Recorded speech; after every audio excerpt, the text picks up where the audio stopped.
My name is Beullens, and in this video I'll be talking about my paper Not Enough Less, an improved algorithm for code equivalence problems over GFQ. This is an overview of the video. First, I'll explain what LESS is. LESS stands for Linear Equivalence Signature Scheme, and it's a digital signature algorithm that relies on the hardness of some code equivalence problems. So I'll explain what these code equivalence problems are, and also review some of the existing algorithms for solving these problems. Then I'll come to the main contribution of this work, which is a new algorithm that is more efficient at solving these problems when you're working over a finite field that is sufficiently large. Okay, so what is this LESS scheme? LESS was introduced this year by Bias, Micheli, Persichetti, and Santini, and it's a signature scheme based on the hardness of either the permutation equivalence problem or the linear equivalence problem. So what are these problems? First, we say that two linear codes C1 and C2 are permutation equivalent if there exists a permutation pi, such that C2 is equal to pi of C1, which means that the code words in C2 are just the code words in C1 after applying a permutation pi to the entries of the code words in C1. Now with this definition, we can define the permutation equivalence problem as a problem where you're given two codes C1 and C2 that are permutation equivalent, and the task is just to find the permutation equivalence pi. The permutation equivalence problem is also relevant for some other crypto systems, such as the imec-COSIC and the Giro crypto systems, but in this work, I mainly focused on LESS. The LESS signature scheme is obtained by applying a Fiat-Shamir transform to an identification protocol. A public key for this identification protocol is just a pair of linear codes C1, C2, and a secret key is a permutation pi, such that C2 is equal to pi of C1. So if we assume that the permutation equivalence problem is hard, then it means that it's not possible to recover the secret key by looking at the public key.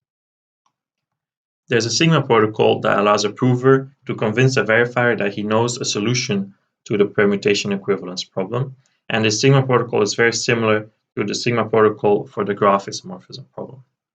The protocol goes as follows. So the prover starts by picking a random permutation sigma, and he computes a new code C prime, which is just sigma applied to C1, and then he sends C prime to the verifier. The verifier then just picks a random bit and sends it back to the prover.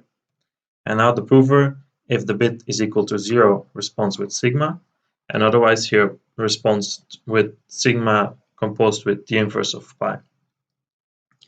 And now the verifier is going to do some check. If b is equal to 0, is going to check if sigma of C1 is equal to C prime, and this will be correct because that's how C prime was computed by the prover in the first step of the protocol. And if b is equal to 1, that is going to check if sigma composed with the inverse of pi 1 of C2 is equal to C prime. And if pi is really a solution to the permutation equivalence problem, then this will hold because the inverse of pi applied to C2 will be equal to C1. And now we're left with sigma applied to C1, which is equal to C prime. This protocol is zero knowledge because in the case b equals 0, the verifier just learns sigma, which is a uniformly random permutation. And in the case b equals 1, it just learns sigma composed with a fixed permutation. So this is also uniformly random. And this means that the protocol does not leak any information about the solution pi.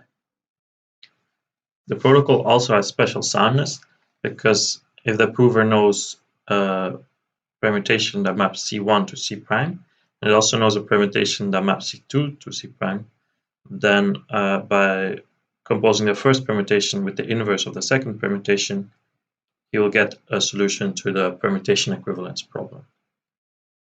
But an annoying thing about this protocol is that the challenge space has only 2 elements, so this means that the prover can cheat with probability of half. And therefore, you have to repeat the protocol a linear number of times to boost the soundness. And this makes the protocol less efficient. Now we use a Fiat-Shamir transform to go from an interactive identification protocol to a non-interactive signature scheme. And the Fiolet-Charmier transform means that instead of letting the verifier pick the random bits, the prover is going to hash all his commitments and the message that he wants to sign, and treat the output of the hash function as the random bits b. And this makes the protocol non-interactive, and in this way we get the less signature scheme.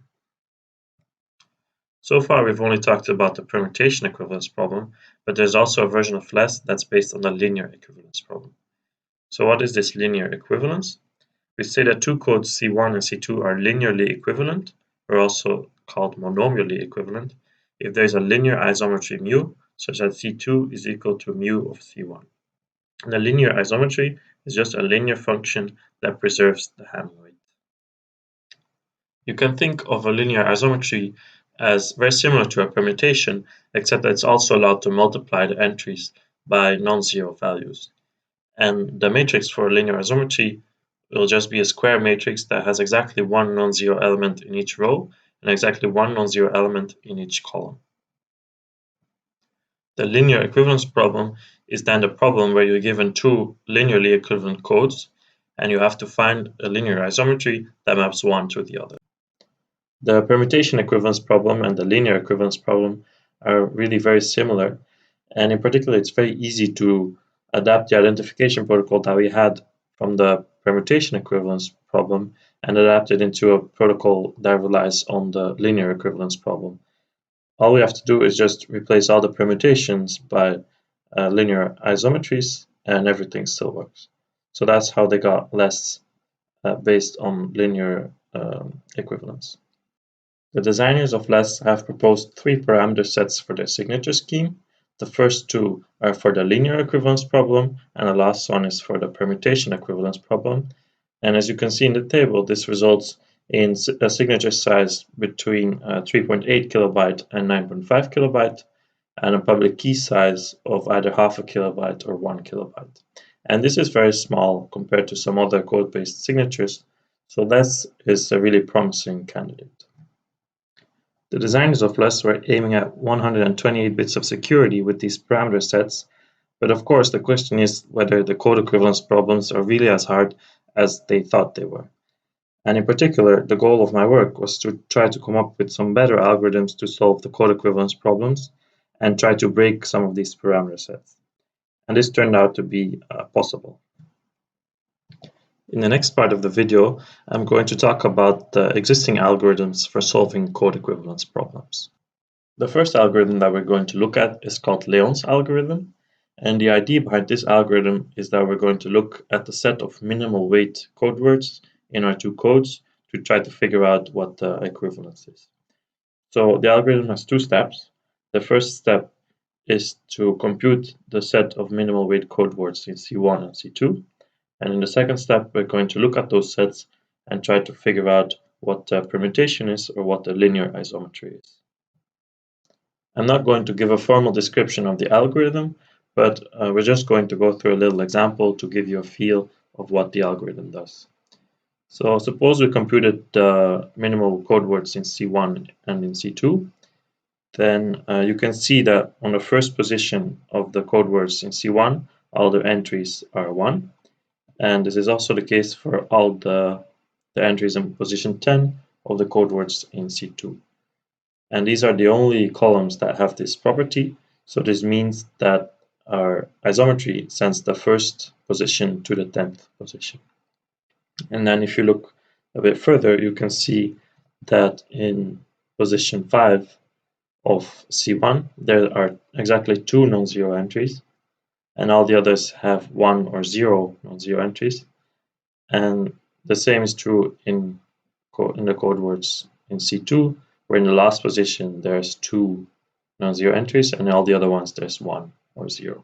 So this means that the isometry sends the 5th position to the last position, and we can also see that the 1s got turned into 2s, so the isometry also multiplies the 5th position by 2. You can also see that on the left, the 0 entry was in the second code word, and on the right, it was in the first code word. So this means that the second code word in C1 has to correspond to the first code word of C2. And this will give us some extra information to work with. And you can imagine that in this way you can proceed with a backtracking algorithm to figure out the entire isometry, or if you get stuck at some point, then at least we figured out some of what the isometry does at some positions. So you can just remove those columns from the codes, and then you reduce the instance to a smaller instance of the equivalence problem. So if we didn't solve the problem on the first try, we can recursively apply the algorithm on smaller and smaller instances of the problem to solve the whole thing. But usually we just finish on the first attempt. Now we go back to the first step of the algorithm, which was computing the sets of minimal weight code words in our two codes C1 and C2, and we do this with an information set decoding approach. There's lots of tricks and optimizations that you can use to make this more efficient, but here we're just going to give a very basic version of information set decoding. And the idea is that you're just going to look at your generator matrix and pick a random set of m columns, where m is the number of rows of your matrix, and this choice is called the information set. And then you're just going to put your generator matrix in row-reduced echelon form with respect to this choice of columns. And this gives you m somewhat short code words, because for every row of the matrix, all the entries in your information set except for one are equal to 0. And the idea is that you just repeat this over and over again with different choices of information set until you find all the minimal code words in C1 and C2. So of course, you'll never know for sure if you found all the minimal code words or not. So you just keep going until you don't find any new ones anymore, and then you assume that you found all of them. And this total step is quite costly, and it's much more costly than the second step of the algorithm. So this is the performance bottleneck of Leon's algorithm. And therefore, if we want to improve on this algorithm, we have to find a way to avoid having to compute the entire set of minimal weight code words. The second algorithm that we're going to look at is the support splitting algorithm, which was proposed by Sendrier in 1999. And the idea of this algorithm is to look at the hull of a code, which is defined as the intersection of a code with its dual. And this is something very useful in the context of permutation equivalence, because we have this property that the hull of a permutation of a code is the same as that permutation of the hull of a code. I'm not going to give any details about the algorithm, but the runtime is big O of q to the h, where h is the dimension of the hull. So for a random code, the hull is typically very small, so then the algorithm works in polynomial time. But the algorithm does not work very well for codes that have a very large hull. So if you would use a random code for the less signature scheme, then the scheme would be totally broken by this algorithm. And this is precisely why the designers of less have chosen to use a code that is weakly self-dual, which means that the code C is included in its dual, because in this case the hull of the code is just the code itself, so the algorithm doesn't work very well. The support splitting algorithm does not work to find linear equivalences, because we don't have the property that if two codes are linearly equivalent, then that their hulls would also be linear equivalent. This is not true for linear equivalences, but only for permutations. In the next part of the video, we will first introduce our new algorithm to find permutation equivalences, and then we will adapt it to work for linear equivalences also. Our algorithm is a little bit similar to Leon's algorithm, so we're going to start by looking back at step 2 of Leon's algorithm. Except that this time we're not going to match positions in C1 with positions in C2, but we're going first to try match the minimal code words in C1 with the minimal code words in C2. And if we look at the first minimal code words in C1, we see that it has 1, 4, 1, 2, 2 3s, and a 5. So the permutation of this code word needs to have the same multi-set of entries. Therefore, the permutation of that code word will be the second minimal code word in C2. And in the same way, we see that the second code word has to correspond to the first code word in C2, and then the two remaining code words have to correspond to each other. We can only use this technique if the size of the finite field is sufficiently large, because otherwise there will be many code words with the same multi-set of entries, and we cannot uniquely match them to one another. For example, if the finite field has only two elements, only zeros and ones, then all the minimal code words in C1 will have the same multi-set of entries, just a fixed number of zeros and a fixed number of ones, so we cannot match them with the code words in C2. If we match a code word in C1 with a code word in C2, this gives us a lot of information about the permutation. For example, if we look at the first 4 in the first code word of C1, we know that it has to be mapped to the 4 in the corresponding code word of C2, so this tells us that the permutation sent the second position in C1 to the third position in C2.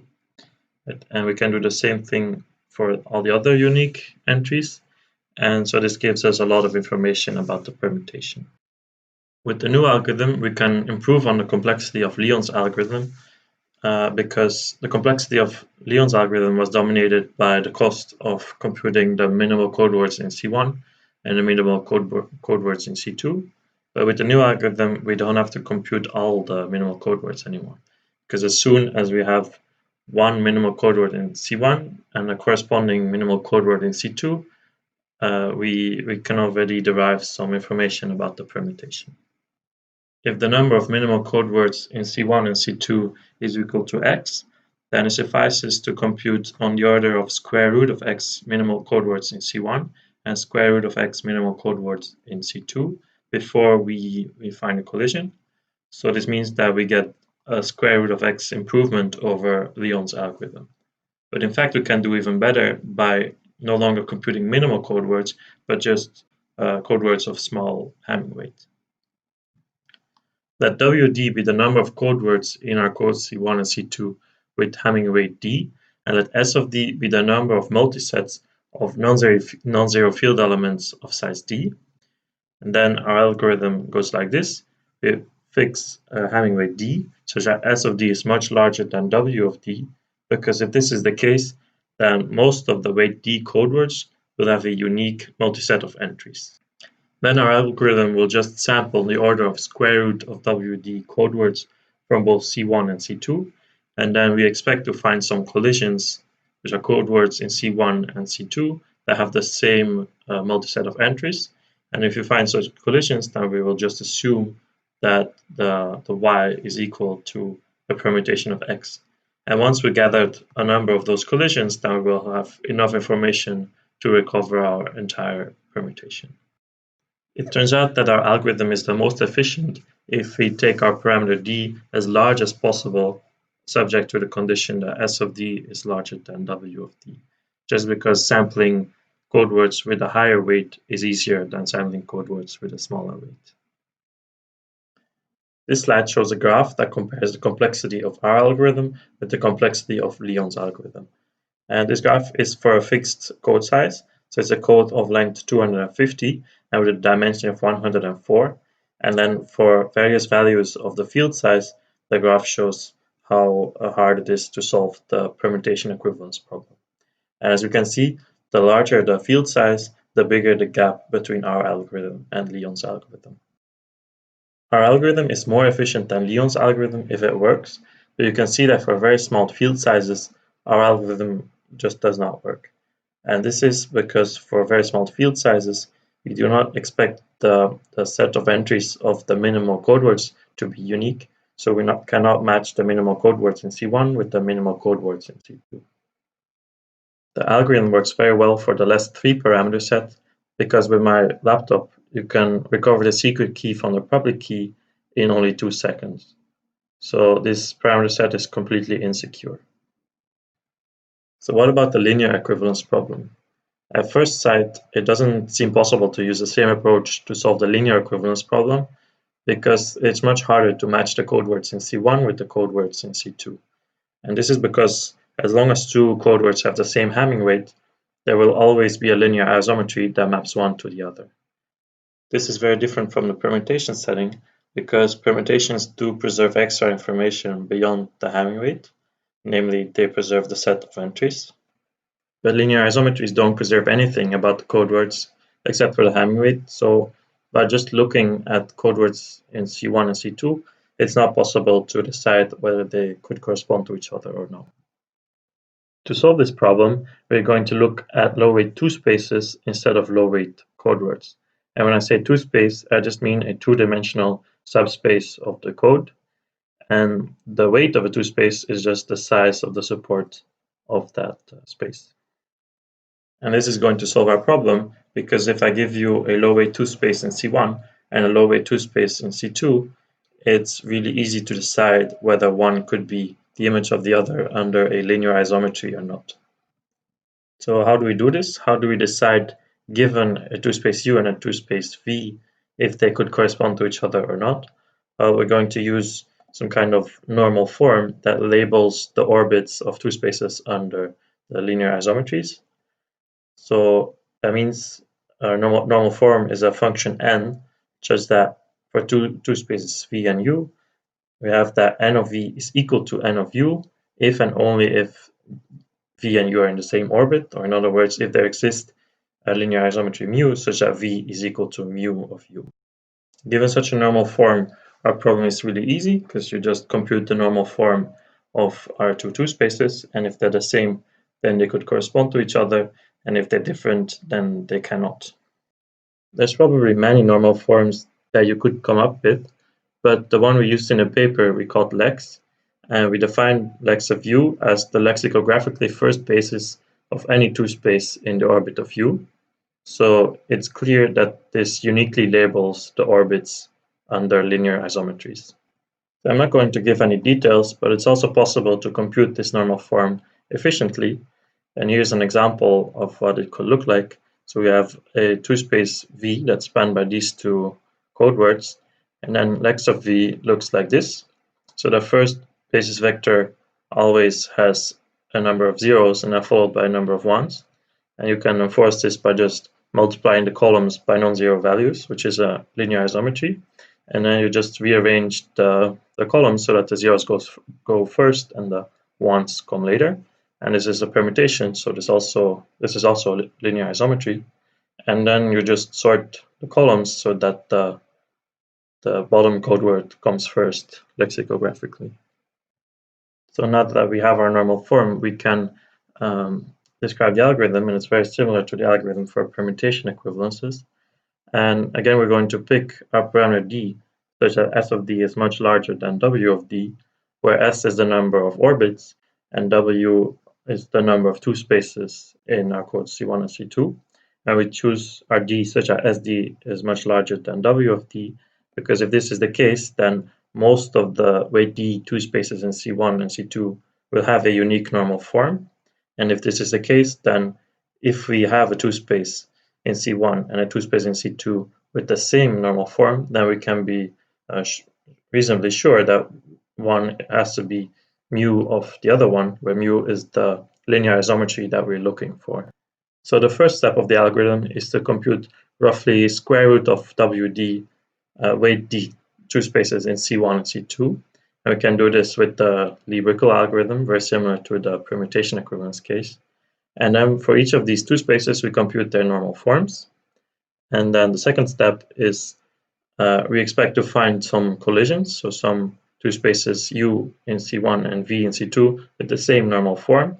And then we just assume that V is equal to mu of U, where mu is the linear isometry that we're looking for.